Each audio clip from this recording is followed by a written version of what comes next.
बिस्मिल्लाहिर्रहमानिर्रहीम। अस्सलाम वालेकुम नाज़रीन, आज की हमारी वीडियो सऊदी अरब में नई सफरी पाबंदी के मुतालिक है कि सऊदी वज़ारत दाखिला ने अपने सऊदी शहरियों को वार्निंग दी है और कहा है कि कोरोना की बिगड़ती सूरत हाल और नया डेल्टा वायरस को रोकने के लिए सऊदी शहरी उन तमाम ममालिक जिन पर सफरी पाबंदी आयद है उन 9 ममालिक में सफ़र नहीं कर सकते, और अगर जो सऊदी शहरी इन पाबंदी वाले 9 ममालिक के लिए सफ़र करेंगे उन्हें 3 साल के लिए ब्लैक लिस्ट कर दिया जाएगा।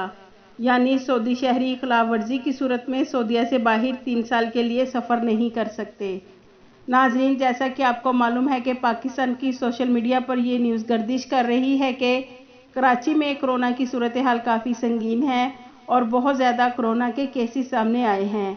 और नाजरीन, इंडिया में भी डेल्टा वायरस के केसेस सामने आने की वजह से सऊदी गवर्नमेंट ने अपने शहरियों के लिए ये पाबंदी नाफिज की है।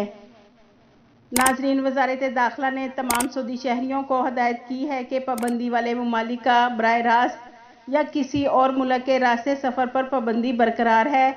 ऐसे भी किसी मुल्क के सफ़र की इजाज़त नहीं जहां वायरस की नई शक्लें सर उभार रही हैं।